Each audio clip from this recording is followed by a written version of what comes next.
what's up, everybody? It's Lee. Welcome to Our Kids Play Hockey. We got a great guest today. Dale Weise played 10 years in the NHL. He's got 4 kids, so we dived into that today. He also coaches a few of them in the game. And we got everything down today from his journey to the NHL, being in the NHL, being a hockey dad, and a lot of the skill sets that we really need to provide our kids as parents so they can be successful, not just in hockey, but in life. But before we get to it, we're going to let you know that this episode is sponsored, whatever the word is you want to use, by Hockey Wraparound. And we want to tell you about their new dry stick product for the season that you're already in. It's a portable equipment dryer. It attaches right to your hockey stick, which your kid has with them every game. Fits right in your bag. So helps to dry your gear, which helps with keeping the bacteria off, which helps to consolidate the gear. Above all, just check it out, do some research, learn about it, and use OKPH on hockeywraparound.com for a nice discount on any of their products, including the Hockey Wraparound itself. But check it out, hockeywraparound.com, hockeywraparound.com, hockeywraparound.com. Check out the dry stick and help your kids out with being a little more responsible with drying their equipment, right? We don't want to leave it on the floor. Anyway, that's a problem that I had growing up and not anymore. Anyway, without further ado, enjoy this episode of Our Kids Play Hockey with Dale Weise. Hello, hockey friends and families around the world, and welcome to another edition of Our Kids Play Hockey. I'm Lee Elias with Mike Bonelli, and we are privileged to have a former NHL player and now hockey dad, Dale Weise, with us today. Many of you will know Dale from his time in the NHL, which spanned 10 seasons with the Rangers, Canucks, Canadiens, the Flyers, and he had a cup of coffee with the Blackhawks. Dale is also no stranger to international hockey, having played most recently in Sweden and in the Netherlands during the 2012-13 lockout. Check this out. His massive point production earned him the nickname the Dutch Gretzky. Look forward to diving in that for a moment today. But above all, he's a loving father to his 4 kids, Hunter, Jordana, Jersey, and Hayes, and is a loving husband to his wife, Lauren. Dale, it's great to have you today. Welcome to Our Kids Play Hockey. Thanks for having me. I'm pumped to be here. Being great. Coaching my kids now and everything. I'm a fresh hockey dad right out of retirement, so I'm excited. We're excited too. We always love the perspective that someone in your position brings, and we're definitely going to dive into your life as a hockey dad because I know the audience is excited about that. But typically, what we're more excited about and what parents want to know is let's talk about your journey to the NHL real quick. From juniors all the way in. And here's the question: look, how hard was it to crack the league, and what do you feel made you successful along the way? For those parents kind of sitting on the end of the bench right now, like, help me make my kid make it. Yeah, I think I'm a great example for a lot of those parents because I was never the most talented guy, never the most skilled guy. I just outworked everybody. That was always kind of my motto, which was driven in me from my parents from a young age. You get in junior hockey and you work your way up, and by the time my 3rd year came around, I was the top guy, and you score points and much, in the American League. I think after having an NHL career and playing the role that I did in the NHL, I think a lot of people forget how good I was in the American League. At 21 years old, I had 30 goals, 100 and some penalty minutes. I was fighting everybody, so I got better every year, much like I did in the NHL. I started from the bottom and I kind of grinded my way up. But I think there's no real roadmap for what got me there. I just think I continued to get better every year.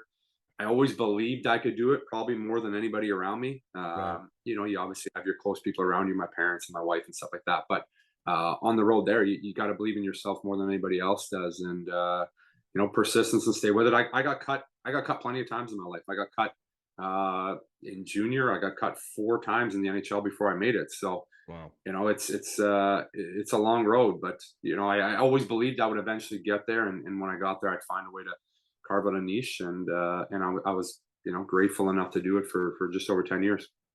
One of the things I like to tap on when I ask this question, and I took some notes from what you said, is that, look, we always say this: talent is obvious. You have to have talent to make that level. Like, right. I'm talking to parents. If your kid has talent, that's great. But a lot of players have talent, right? So to really crack it, as you said, from the AHL up to the NHL, there's some other things that you talked about: self-confidence, right? And that's a question I always pose to parents in a positive way of what are you doing to help your kids build that, right? Because if you're constantly protecting them, if you're constantly, umbrelling over them, they might not build that. And and that only comes through adversity, which brings me to the next word, that, comes to my head. You're talking about grit. I always worked harder than everybody else. I had this determination. I didn't give up. Where did those skills come from? Is that something your parents instilled in you? Did something happen in your youth where, you kind of understood that, okay, these are skill sets that you apply to hockey? Yeah, definitely. That was instilled from my parents for sure. I come from a very blue collar family. Both my parents worked full time. We were, middle class, middle of the road people. Had enough. That I was happy as a kid, but my parents always instilled in me, from the time I started playing hockey, if you're going to go and do something, regardless if I'm asking you to do chores or you're doing hockey, whatever it is in life, you do it at the best of your ability and you work as hard as you can. And that I was love that. something that always stuck with me. And then I kind of, transferred that into sports, whether I was playing soccer or baseball or hockey as a kid. Right. If I was there, whether it was practice, a game, playing in the backyard with my brother, I was doing it the best of my ability every single time I did it. And I think over time, that's where your confidence comes from, just continuing to do the right things and putting that extra work in all Right. the time, regardless, whether I'm in my backyard screwing around with my brother or, I'm actually in a practice and a real thing. I think, you get that confidence from consistency, doing it day in, day out, getting better. And, as a parent, the best way you can do is, and I do with my guys now is I try to shape working hard before anything. My oldest guy plays hockey, and the thing for me that I'm telling him all the time is okay, we had a bad game, you didn't score. He comes out, he's upset like any kid. Oh, I didn't score. Well, you did this right, you did this right, and that builds some confidence. He's like, wow, I never even thought that was something that you would be proud of, and that's kind of how you build that confidence from there. Yeah, absolutely, dude. And I want to reiterate, I know we have a lot of parents that have emailed us and say, hey, I listened to this show with my kids in the car on the way to the rink. And what I love that you said is like, I take the garbage out well, right? Again, I'm super privileged, Mike, too. We get to be around a lot of professional athletes and professional people. And the thing I notice is they do everything to that level. I mean, I've seen athletes eat competitively, like just Oh yeah. eat dinner competitively. So it's an all the time thing. And this has nothing to do with being competitive. I shouldn't have probably used that example. My point is, hey, if I'm taking the garbage out, I'm doing it well. If I'm cleaning my room, I'm doing it well. If I'm doing my homework, I'm doing it well, because Mm. the practice of that, of just doing it to the best of your ability, you got to think about it, that cannot just be reserved for games and practices. It's an all the time thing. And again, Dale or Mike, from my understanding, from my watching, everybody who makes it's kind of like that for the most part. I don't think I've ever met a pro athlete that was just super lazy. I mean, maybe if they had the most God-given talent in the world, they could do that. But even those guys, I think, still work hard. Yeah, I mean, my question is right in that same ballpark. I mean, I think one of the cool things that Lee does, he does all these different podcasts and has obviously athletes, but he has professionals. And the best part is when you hear athletes that and professionals or athletes that become in a real job, like that come out of not enjoying this world of the NHL, the Are NFL. you saying that being an NHL player is not a real job, Mike? No, it's a horse. It's terrible. It's so jealous. not. No, it's just not a real job. Let's be honest. It's but again, it's the place where if you're a top salesperson or a top NHL hockey player, those two things just seem to align all the time. Your self-confidence and God-given ability, whether you're a great talker or a great salesperson or you're great at plumbing, whatever it is, and grit, like overcoming adversity. So one of the things that I would want to ask you, Dale, is because you're working with kids now too, is in this world, and this is what I'm seeing because I work with teenagers a lot. And like, I don't even know what I would do if there was social media back when I was a young player. I really don't. I don't know how I would react. I don't know how I would absorb it. I don't know how I would, kind of know the BS from the real stuff. What's some advice you could give, from a perspective of, not growing up in a social media world and comparing yourself to somebody every single day, that we could give our kids to say, well, this is how you have to build grit and not worry about what the 4 kids on Instagram are doing. Like, I mean, do you experience that now and you probably saw it towards the end of your career, even the players coming in and that pressure Maybe it's good pressure. I don't know. But that pressure that, you know, everything's under a microscope all the time. Yeah, I agree with you. Social media has changed a lot of things. You know, from me, I think when I first entered the NHL, Twitter was just a thing. So Twitter was just starting to come out, and I never had, you know, I had Facebook. You talk to your buddies and stuff, but it's not like people are ripping you on Facebook. So I never had to deal with that through junior in the American League. But when I got to the NHL, all of a sudden, you know, I don't even dress a game, and I have 300 people telling me I'm the worst player in the league, and I should quit playing. And I don't care who you are. It's really hard if you've never dealt with that to sit there and not feel bad about yourself. Like, I'm a very confident person, and I have been from a young age, and I still am. But it takes some extremely tough skin to sit there, and I don't even care if you don't know the person.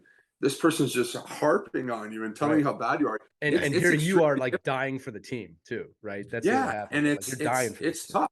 Yeah. There's a human element to it. I don't care who you are. The guy that sits there and says, "Well, yeah, I read my tweets and it doesn't bother me," like, you're lying. You're lying. There's a human element. It bothers you to some degree, regardless if you know the person or not. But I think that's where, you know, everybody that's coming up now, they've been through that a little bit. Maybe they were the kid at 13 on their Instagram chirping the NHL guys.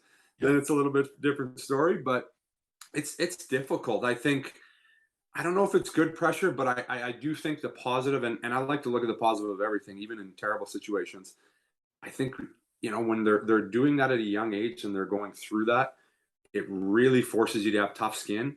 And if you're going to be, you know, whether you're a high level athlete, get used to dealing with that kind of pressure of you know, people telling you you're awful in the newspaper, your wife has to see it, your kid has to see on YouTube some guy ripping you, telling you, you know, you're terrible and you're the worst player. You got to get used to that, because that's kind of the bad part of being, you know, playing in the NHL. I don't think is a job; it's a privilege. That's the bad part of the job. That kind of I thing, mean, nobody's ripping my accountant, you know, down the street, like, you know, just like, oh my God, I cannot believe you didn't get this guy a refund like the other guys got. Like, to me, it's just a crazy world. But I think when we look at our kids that are not equipped without social media, right? And then we're adults like me, like I'm pretty savvy with social media, but I'm only learning, like, my God, the depths of this. Like, I don't know why somebody on their couch would tell Weise that he's not a good player. Like, it doesn't make sense to me. But like, I think just we're working with kids, and I love that that discussion, that when you're talking about grit, it could help with that grit. It could help you build that adversity to say, okay, listen, this has happened. Maybe it was a bad play. Maybe you did do poorly, but what are you going to do to overcome it and clear the noise out? And it's probably a whole new skill set that our young athletes are learning. 100%, and I think it's a huge skill set. You know, let's look at the Philadelphia Flyers right now. Hired a very interesting coach that does not make life easy on you as a player. And I played for him, you know, on two different teams. That grit you need to have.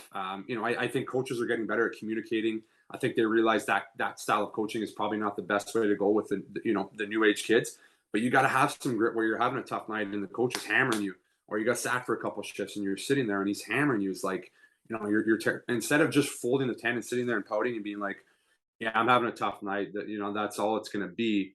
You know, you get some grit, you grow some tough skin and say, okay, I'm going to show you now.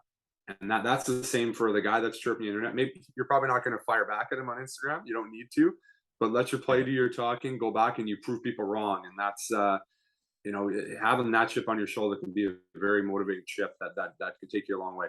You know, right. I'll tell both of you this. Like, I'm a big fan of Gary Vaynerchuk online. He's obviously does a lot of stuff, but, you know, a mother asked him recently, you know, what's the biggest skill I can teach my kid in this kind of digital era? And he goes, self-confidence, which is what we talked about earlier. He goes, you need to teach your kid to be confident in themselves. So when these social media things do happen, they don't look at that like that's what matters. Because Dale, you're right. Look, it's going to hurt, especially if you're a teenager. Like, there's just no way around that. You know, we always joke middle school is the worst. But the trick is this, like, you know, are you at home teaching your kid to be self-confident and understanding how to take someone's opinion of you and, as you said, morph it into a positive? Again, you can let it get you down or you can let it motivate you, right? I think parents are really at the forefront of teaching their kids how to do that. Yeah. That's a huge skill. That's a really big skill. That comes down to mindset. And to me, if you want to be a top level athlete, a professional, you have to have a strong mindset. That Right. 90% of what you're going to do and how successful you're going to be is going to depend on right here. I don't care how There you skilled you go. are. I don't care if you're the most skilled guy on the ice. If you don't have any kind of mental toughness or grit, it's not going to last long. You might have one good year. You might have two good years. Eventually, there's going to come a time where you start, these things start going down for you. And Yeah. if you don't have that kind of inner belief, that toughness that you can work through those tough things, and even let's talk about in life too. Right. Whether picking on you at school, like there's all those things that they just, when you talk about high level professionals and athletes, that they just blend together, because if you want to be very successful in anything you do in life, you got to have mental toughness. That is the number one skill to get you through a lot of things. Yeah. And look, I always say this too: mental fitness, mental toughness. It's just like physical fitness, right? We talk about this a lot. You go to the gym, you're going to get in shape. You're going to stay in shape. You stop going to the gym, you know what happens, right? Your mind is the same way. If you do mental fitness exercises, and we got to break the stigma surrounding what that is. But if you train your mind and you work on your mind on a daily basis, we talked earlier about being relentless with your training, you will be Mm-hmm. mentally fit. If you stop, the opposite will happen. It's not something that you just achieve, you got it, and you move on with your life. You're going to be tested. And I love that you brought up skills for life, because hockey is the greatest vehicle for our growth as people. I mean, you will learn more in a tournament week than you will in 6 months if you don't play, about yourself and about your teammates. And again, everyone said it's true. All roads lead to adult league. Does not matter who you are. At the end of the day, you can't Mm-hmm. do this forever, right? So Yes. the skills you pick up as a parent, as a player in the game, you will apply for the rest of your life. And like, what's funny, Dale, here. So I'm the youngest hockey parent on the show, right? Mike's kids are kind of in the middle of it. Our other co-host, Christy, who couldn't be here today, her kids in D1 college. My kid's a mite. so I'm just starting out, but I'm amazed at how much I've had to apply grit to being a hockey dad. And that's where I want to turn this real quick, because you're a great father. We've spoken to several former NHL players who are now dads, and some of them describe watching and coaching their kids to be more stressful than actually having played in the NHL. So I wanted to know, where are you on that chart? Let's talk about you as a hockey dad for a few minutes. Yeah. I think I would be on the side that I really just enjoy watching my guys play. I'm not the dad that's really, yelling and screaming. Yeah, we I all know just that guy, think, by the way. We all know that guy. yeah, and teach their own. But I just enjoy watching them play. I know my oldest son, at 5 and 6 and stuff, he didn't really enjoy playing, and I never pushed him into it. If you want to do something, you do it. If not, hey, I'm happy to. You want to go try a different sport, or you want to do this. And the last couple of years, he's really gotten into it, and it's made me exciting. So I love going out there and watching him, and then I'm coaching him now. Um, I think it's cool. I remember the times, that they're most memorable to me were literally the car rides with my dad, and just spending that time together. So I feel that kind of bond with my son now, just the one-on-one. We have 4 kids, so the one-on-one time driving to the rink and just being with him is really enjoyable for me right now. No, Do you that's think? fantastic. Yeah. Go ahead, Do you Mike. think it's less or more? And I've tried to ask different, like, players in that sport. Like, if you're watching your kids play soccer, or they're in the band, or they're doing something theater, like, is it the same stress no matter what, right? Because you're watching your child do something that, whether you were proficient at it or not, is really irrelevant. Like, I think a lot of us see this correlation that, well, I'm a hockey guy, so my kid must be destined to be a hockey person. Like, and I just think it's so hard for a parent to separate yourself from your children, from the point of view of they actually have their own life and destiny. And I think, and you probably see that at the rink every day, right? You're watching a guy, like, you're screaming and yelling at your kid about back checking. I don't think you've even, I don't think you've seen a hamburger you haven't liked. You know what I mean? So I think it's like, where do you fall, like, in that piece of it? Like, if you were giving advice, from your own experience, and even, obviously from what your parents provided to you, like, where is that line of, like, this is this is how I deal with the fact that this is their life, because that's a learned skill too, right? Oh, absolutely. I think that's a really good point, and I think that's a really good teaching lesson for a lot of people. And I have a lot of dads that come up and ask me like, "Oh, do you want your son to go to the NHL? Do you want this?" And it's like, to be honest with you, probably not. Do I want him to be living the ups and downs every single day for 8 months for 20 years? Like, no, I don't. I'd rather him go have the grind for 9 to 5. He can shut his mind off. He's at home. He doesn't miss holidays. Like, you don't miss Christmas. There's just so many things that go into being a professional athlete that are not enjoyable. They're not fun. You miss a lot of things. So it's not the end all be all. I don't care how much money you make. Money means nothing. And I have a lot of experiences throughout my career where it doesn't matter how much, like, it doesn't matter. So if your kid is really passionate about it, then I think it's awesome, and support them and be there for them and give him every resource that you can. But if he's not the most passionate about it, and he just likes to be out there with his buddies, which is my older guy. He just wants to be with his friends and hang out. I don't know if he truly has a passion for it. So I'm gonna make sure he works hard because he's made a commitment. And when you make a commitment in life, you see it through. But I'm not there screaming and doing it. I think that fine line is, you can see if your kid has the passion for it. If they don't have the passion, you can't have it for them. Like, it's not gonna last very long. He's gonna play 2 more years and say, "Yeah, Dad, Mom, this isn't for me." So you really gotta read the room, which I love that line. Read the room and make sure your kid has the passion for it. Then if it is, support him, get behind him, do the best you can to give him the most resources that you're able to.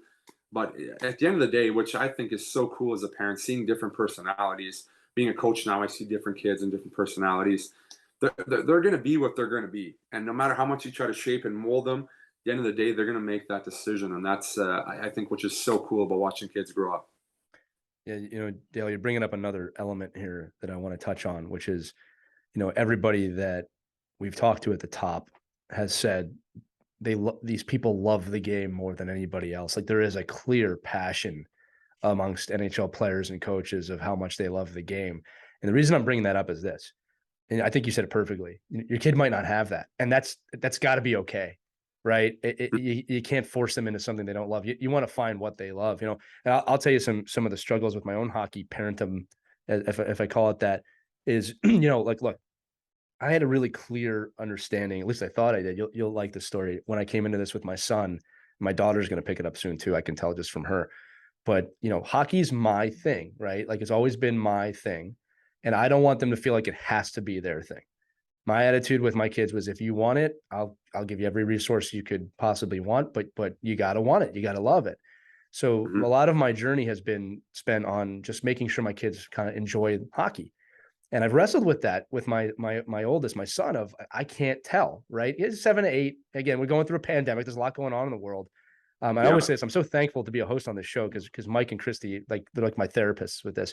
But I'll tell you something that recently has changed, and I'm trying to share my journey with people who might be feeling similar ways. But I was pretty involved as a coach last year because of the pandemic, right? Because we didn't know what was going to go on, and he kind of wanted me out there. And this year, I really said I'm going to step back and not be out there. Well, what's funny about this? The other night, I got a call from another hockey parent saying, "Hey, we need another. Does your kid want to play in this tournament?" And I figured he was going to say no. And I go downstairs. I say, "Hey, Logan, you want to play?" And to my shock, and remember, I haven't been around that much this year, he goes, "Oh yeah, I'd love to do that." And I was like, "Really?" So he goes out there, and I wasn't there, and he scores his first hat trick. I mean, he did really well. And this is what I'm going to say with this. Like, I have a decision to make as a parent here. I can let my ego get in here and be like, "Oh, I missed that." And I just moved my ego aside. I was so happy for him. I was so happy that he enjoyed his time on the ice with his friends. He scored his first hat trick. He was so excited when he came home, right? Me being there wasn't a thing for him. That was a thing for me, right? And I didn't have any moment of, I screwed up by not being there. It was like, how great is this? He's falling in love with the game. I can see it. And his little sister is like, I want to play. So it's one of those things of me not being there. And don't get me wrong, I'm not planning on being absent or anything like that. But the situation just kind of dictated I couldn't be there. And he's figuring it out himself. And I'm actually even wondering now, not too critically, But like, wow, I wonder if maybe I was putting a little pressure on him, or my presence there, because he knows what I do, right, Mhm. was putting pressure on him. So these are like the reflective questions I ask myself without any judgment. And again, it's a win-win, right? Like, he just loved playing, and he's saying, I can do it. He's got that confidence you're talking about. And as a parent, I didn't need to be there hovering over him, telling him to be confident. He did this on his own. Kids are resilient. So again, that was a little bit of a long story, but you just reminded me of that. And I always like to make myself a little vulnerable here. Of here I am, this hockey person. That's how everybody knows me. He didn't need that. He just need to go out and enjoy the game, and he was having a great time, right? I just Mhm. parents need to, myself included, just got to remind ourselves that someday. They're kids. They're playing a game. You know. I, Go ahead. yeah, I that's a skill. I think that's a skill as a father to be able to do that, because I see it a lot at the rink where the kid comes out and has 3 goals, and all of a sudden the light comes on. It's like, wow, my son's really good. Maybe he is really good. Maybe he can make it. And very quickly it turns in the parent's mindset, and I can see it. And it's like, whoa, just pump the brakes. He's enjoying it. He's having fun out Yeah. there. But and I understand it from a father standpoint. Like, my dad was the biggest hockey fan growing up. So, his passion obviously became mine. Every son looks at their father. Your dad's a hero. You want to be like him. You like the same team as him. You like the same players. But it's so hard sometimes as a father, because now you're thinking like, well, am I doing enough for him? Where sometimes, yeah, and I have those inner questions too. It's like, am I doing enough for him? Can I push him harder? And it's kind of like what we just said, is it's almost better sometimes to take a step back and just be his father, be a parent, and just support him. Right. Like, I'm constantly having to remind myself my age versus his age. He's not in a position he's going to think like an adult about anything. And I think as parents, we do, well, hard work's important, but it's like, look, to an 8-year-old, what does that actually mean? It means if I do Come the on, hard man. work, I'll get my Nintendo. Right. But Yeah. you can teach these things, but like, I'm always appreciative when someone comes up to me and goes, he's 8. He's 8. He's not 38. Like, it's just, he's Yeah. 8. Hard. When I grow up, I want to be like Mike Benelli. That's what no, I'm just kidding. Mike, you're a wonderful person. Dad, I love you. If you're listening to this, I'm so proud to be your son. But you're right. They're always watching, right? Dale, and mom and dad, right? And Yeah. how you act really is probably more important than what you say. Hmm. When it gets back to that. Sorry, Mike, did you have something? I keep cutting you off. No, but you're absolutely right. No, because like I dread, like, if my son came home like, oh, I really love basketball. I'm like, oh, like, really? Like, I can't get behind that. I just, How tall are you? but I'm just kidding. no, but it's just like, well, like that, like it's a running joke in our house that there's no goalies allowed. Like, you cannot play goalie. Well, I'm passionate about it. Well, you're not playing, so you're not allowed to be a goalie. You know what I mean? So I don't care what you like, but I think there is a little, like, there's that piece of, I am struggling with this, not from me personally so much, but even a lot of the people I work with, is that the world has changed so much for these kids, that if we just step back as parents and do nothing and say, let passion take the kid where they want to go, there's way more distractions now for a kid to be passionless, like to not find passion. That's a great point, Mike. Because because there's too many tools to allow them to be in their room alone, be on a phone all day, be in a computer. It's just, there's a lot of things that, like, I found passion because I was so bored out of my mind that I ran outside and shot pucks and sounds familiar. And, dug holes and things like that, right? Yeah. So, but kids just, and that's not everywhere. I mean, we're probably I'm in the Northeast, so it's probably, maybe, I'm sure it's different in different areas, but for the people I work with and the people I'm dealing with, there is a line between, am I pushing or am I guiding? Am I giving opportunity? It's hard, or am I just throwing my hands up saying, hey, if they find it, they find it. And I think there's many kids that won't find it, because it's just like anything else. If there's no access to it, you can't find the passion. And I don't know, it's so, when we're speaking, and we've on this podcast, which has been great, that we've gotten so much feedback. Like, we get a lot of emails and we get a lot of text messages, and they're like, well, this is what's happening to me. I'm like, yeah, that's what's happening to me. Like, that's exactly what's happening to me. Like, and I think that's where, we love talking to people like you, because you made it to the highest level in a sport, but you also understand the work that had to go into that. And but think about like when you were 12 years old, if there was a whole bunch of other stuff, would you have gotten there without a little push, a little guidance? Because kids are kids. Like Lee just, he's reminding me like an 8-year-old is an 8-year-old. If you give it a chance to most 8-year-olds to sit and play Fortnite for 8 hours, they will. Right. Yeah. If you tell them to eat chocolate cake they do. every day, yeah. they will. Yeah. Like, so where is that? I'm just wondering, like, it probably just an open question. Like, where is that, like that line, and where is that line between pushing, guiding, and being, oh my God, we've got to put this kid in 7 different clinics because he's got to catch up. Yeah, I absolutely love the way that you phrased that and spoke on that. Like, I think that is so good. And I think that is like so many people need to hear that, because I feel like the half where like, okay, I'm going to push. And then you have the other half where like, well, I'm just going to kind of and you can't, like you said, like my son will sit in his room for 8 hours and play Fortnite 100% if I let him.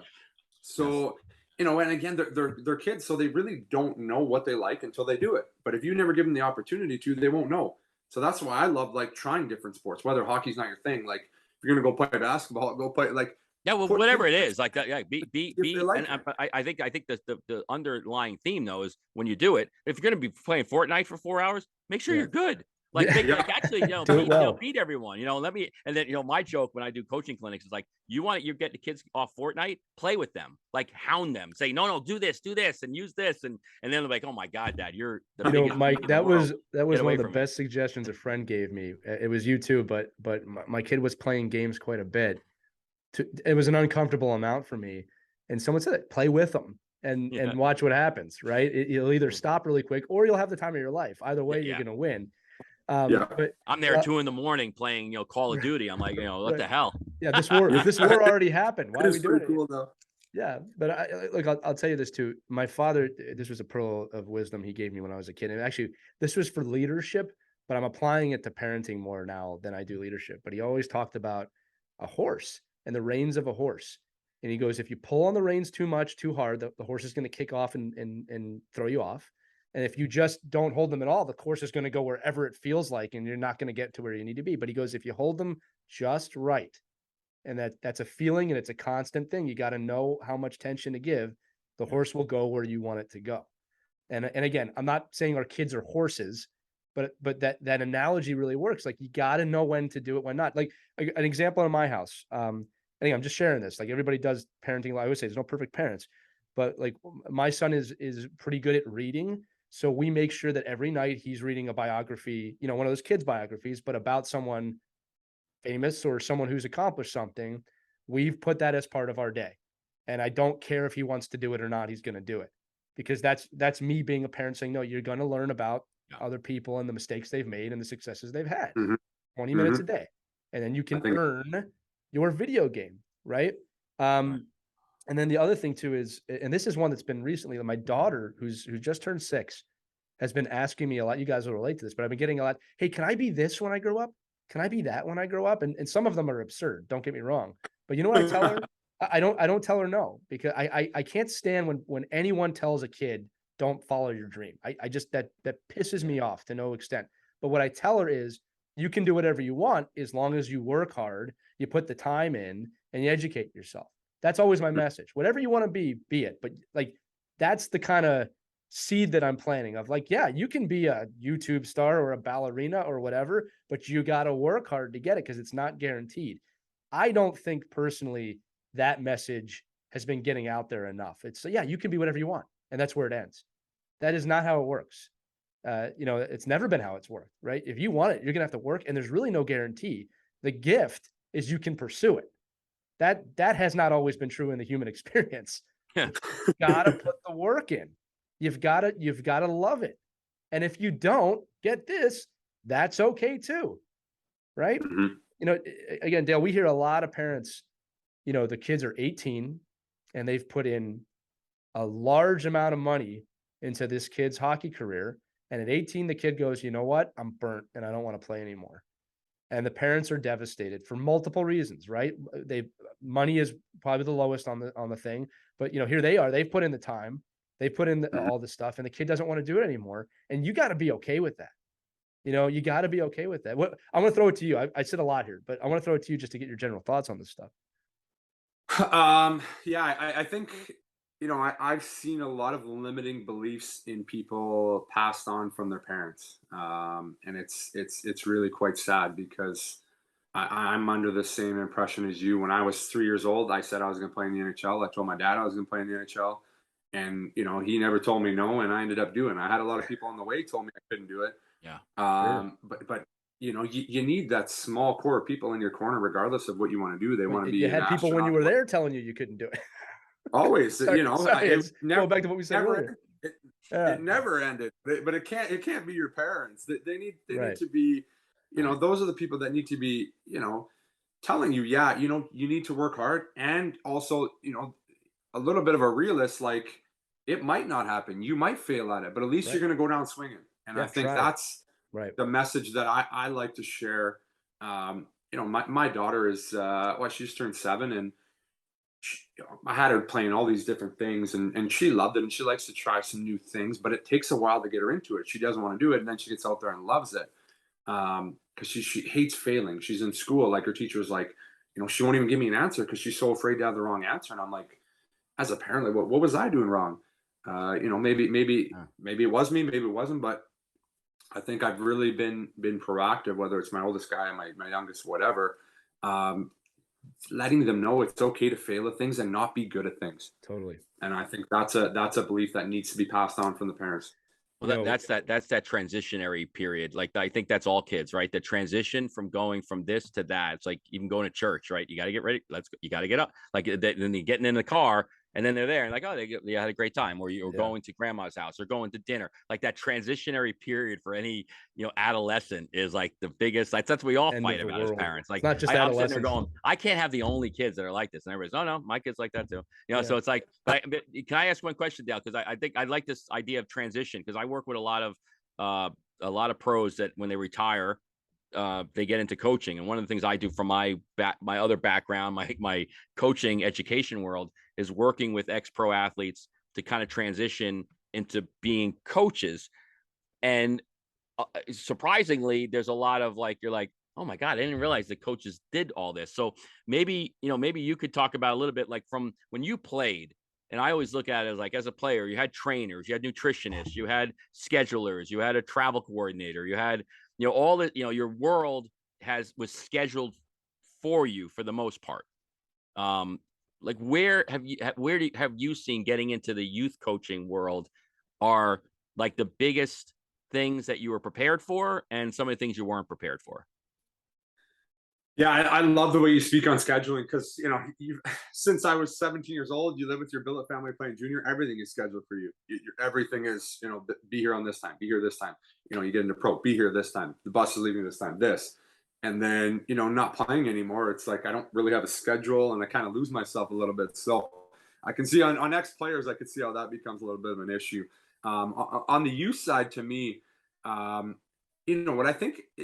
Communicating with kids, I think I find is a problem, where I'm saying it as clear as I can say it, and they're still looking at me like I'm crazy, and I have 3 heads, and I can demo it, and they'll still go do it wrong, and I can demo it again, and there's still someone that does it wrong. So I think for me, the biggest challenge has been just I think my communication skills, trying to be clear with them, telling them what I would like them to do, telling them what I want them to do. It's been difficult. I use the example a little bit. Sorry, Lee. I just want to tell the one story, just because I used to use the example a couple of years ago. I coached with Colton Orr with the Connecticut Whale for a little bit, and these women professional athletes they literally were over the top with their skill level. And then I coached a Pee Wee boys team, a 12U boys team, and I would try to do the same drills with the group, and the women's group. I would do the drill, and they're like, okay, well, I got to change the drill in 5 minutes, because they were just boom, boom, boom. They understood it. They were out thinking any of the skill or the drill we were trying to do with the game. And then I have these 12-year-old boys. I'm like, these kids are idiots. Like, they can't, like, is it me? Like I explain it the exact same way. And I think that's the same thing. Like, when you're a professional athlete and a coach is asking you to do something, you're at a level where you can inject all these great things, right? But then when you're working with 8-year-olds, It's Yeah. there's gaps like in So- there, they don't, that doesn't exist for them. Mike, let me dive in here. Dale, you'll like this story too. So, look, in hockey, there's a point you get enough muscle memory that you can just learn things very quickly. And I would say when I coach pro or I'm working with pro athletes, I expect them to get what I'm doing really 1 or 2 tries. They should have it down. And that's typically, sometimes it's less than 1, Mike, to your point. Like they just get it. Yeah. And I remember the moment specifically with my son's 8U team when it clicked in my head. It's going to take them 20 times to figure this out before they're going to have any idea. And I remember thinking, man, that's a lot. But when I kind of understood that and accepted that, it changed how I approached practice quite a bit. In fact, I made the suggestion, which we took, of let's do less drills and explain them better than say, oh, we got to get these 6 drills done in this 45 minutes. Let's do 4 drills well instead of 6 drills, just kind of like it's a playground. And I said, and I'm going to take the extra 2 minutes on the ice, which is I'm always against doing at the higher levels. I don't want to waste any of my ice time, but I'm going to take the 2 minutes on the ice to show them on the board and explain it to them correctly. So they'll do it. But I'm going to tell you, man, I was frustrated for a long time before I realized it's 20 times. It's going to take half the season for them to understand how to make a good pass. Oh my God. That was kind of eye-opening to me. It was painful, to say the least. Well, I was in an old, like back in the day, Bill Parcells used to do a coaching clinic. And I used to go to in New Jersey, and he'd have like this, 300 people. And and one of the things that resonated with me as a young coach when he gave this clinic, he was still coaching, is one of the things that resonated with me is the ability to say, well, if I'm running something that my athletes don't get after 3 times, then it's my problem. Like I'm doing it wrong. Like I'm explaining something, or I'm putting something they're not ready for. So you got to, it goes, and he used to laugh because except if it was LT, he would do stuff that nobody knew what the hell he was doing, and he would do it great. Right. So I was like, I always try to use that when I'm thinking about my 10U and 8U kids, like, okay, if I put something in there that's stumping them, then that's on me. And I think that's at the end of the day, like we do that with our, we expect our teachers, right? Our teachers they're not there to fail our kids. They're there to teach them, right? You're like, you don't get a pleasure. There's no teacher that gets pleasure at the end of the year. You're like, well, I failed 40% of the class. I did my job, that's, so, and I think that's what we have to look at as coaches. We have to say, well, how did all of my kids move on to the next level and move up in their development? Right. And I didn't fail anybody. To me, failing is like they quit or they made the B team or whatever. But what can I do? And how did I position? So I think to your point, Dale, like sometimes when you're looking at the kids and you're like, okay, I don't have to dumb it down. I just have to make a drill that is age appropriate and then they can understand, even though and Leeds said it earlier, right? Like I understand it, but I'm 50 years old, right? So it's like, why don't you understand it? What's wrong with you? I go, what's wrong with you is me. Yeah. So it's a hard ego to, it's hard not to joystick those kids. You gotta take that ego out. It's hard. Yeah, it's hard. Yeah. Very hard. So Dale, one more thing, and then I actually want to dive back into your NHL career real quick. But we were talking earlier about failure, and like you have to kind of eliminate the fear of failing, and that's hard. But one quote I've been telling my kids, and I say this when I speak now, is the most successful people in the world have failed more than anyone else. Yeah. Right. And I love that quote because it just shows you like you got to learn how to fail eloquently, and you got to learn how to fail and learn. And look, I always say this too. The whole game of hockey, the whole game is built on capitalizing on other people's mistakes. Like that's the whole game. So there's not another teacher out there better than hockey, I think, of how to fail the right way. I mean, again, there's never been a perfect game played. It's never happened, right? You're going to fail. So I just love that quote. The most successful people have failed more than anybody else. And I always kind of keep that in mind anytime I'm having a rough day. I failed a lot the last couple of days. Well, not with that hair, bro. That hair. You can't fail with a head of hair like that. No. I got a good barber, Sammy. Dale, I got 2 more questions for you. One is I'd be remiss if I didn't talk about your first game. New York Rangers, right? You come up, if I'm not mistaken, I think you had a pretty big tilt that night with Dan Carcillo of the Flyers, right? Who's a tough. It was at that time a very fan favorite, tough guy in Philly. So this is how I want to walk through this, just based on what we talked about, because you talked about your coming up through the ranks, being a talented player, right? And here you are in your first game in a what was an Atlantic Division rival game, And that's kind of how you're thrown into it. Can you describe that, kind of the feelings of playing in your first game? And I'm not trying to just focus on the fight, but just in general. And being in the garden. I mean, you're going to fight in the garden. All I knew is it was my first game. I was going to find somebody, like, regardless. I knew the day before when I got called up. I knew we were playing Philly. I got called. We practiced in Hartford. I was in Hartford at the time. We practiced. We were finished by noon. They told me after practice, hey, you're playing in Philly tomorrow at 12. Whatever, pack your bags, you get a call, hop on a flight, whatever it was. And so it was quick turnarounds, which was great. I didn't have all day to think about it. By the time I caught the flight, I got into Philly late, 9-10 o'clock. I went into the room, fell asleep, and then boom, you wake up, you have breakfast, go to the rink. So it was kind of a whirlwind. And, I'm looking at the roster. I'm like, okay, obviously I've been following the league forever. I know, like, Dan Carcillo led the league in penalty miss, the year before. So I need to make a name for myself. I'm coming up. John Tortorella is the coach. I'm going to make a name for myself. So, I asked him in warm up, we're skating around. I'm like, hey, it's my first game. You got to give me one tonight.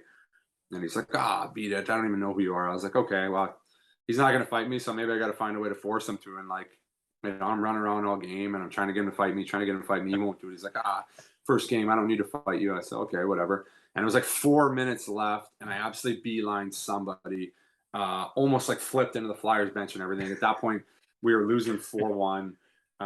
He had no choice. He had to fight me. I knew he was on the ice. There's 5 minutes left, so he came over and fought. It's funny. Like, I had him on a podcast I did last year, and we laugh about it and stuff. So it was really cool. And I got on Don Cherry on Saturday night, which as a Canadian kid was like the end all be all for me. So it was just such a cool memory. Yeah, and it's funny, we talk about this before the show, how much the game's changed, right? Since that time, but like, I remember that. and then you ended up in Philadelphia for a while too. I said to you before, I appreciated your time here before you bounced around. Mike, did you have something? I'm sorry. No, I don't know if the game's changed that much. We'll see in game 1 of this year's Philadelphia Flyers. I don't know. Right. We'll see. Coach Tortorella behind the bench. You might need to go down and do a little pep talk, Dale. Well, yeah. I'm sure he's going to say a lot of the same things. And it has changed in that standpoint where I don't care how skilled you are. You're getting called up. You're starting on the fourth line. You got to do something to stand out. Right. So I mean, now a guy gets called up. He's getting put on the second line. He's a skilled guy. It's changed that way. But I think Torts is going to change how things work there, at least for a little bit to start. Well, I'll tell you this: our producer Caitlin, who takes photos professionally, was at the Flyers practice the other day, and she got this great photo of him while they're being bag skated, just smiling ear to ear in the Torts way. And I just posted that. I wrote, "When you love your job," because he's a guy who understands the importance of identity from my take, and he's going to build some in the Flyers organization who do desperately need it. All right, last question from you, Dale. I got to ask this. Anytime I do an intro and I get to say something like the Dutch Gretzky, I gotta ask about it because you played overseas. I know it was during the lockout in the Netherlands. You played in their top level, and you had some prolific numbers there in about 20 games. But talk a little bit about international hockey, because I don't think, in my opinion, a lot of American fans understand how large this game is outside of the NHL. And then talk to me about that moniker that you earned. Yeah, it is crazy. It's a completely different world over there. Like, these leagues have some great funding. The crazy thing is the Netherlands is not a well-known league. The team I was at probably had bigger funding than the Swedish league team that I played on last year. So Right. It's some of these teams have huge sponsors. They got big budgets, and they just love their hockey. They're passionate. It's a different vibe. You're in arenas that have 5,000 fans or 7,000. They're on top of you. It's loud. It's like, it's like minor. It's like a minor hockey setup. I had the time of my life during the lockout. I didn't think I was going to be there long. I literally went. I thought I was going to play 2 weeks.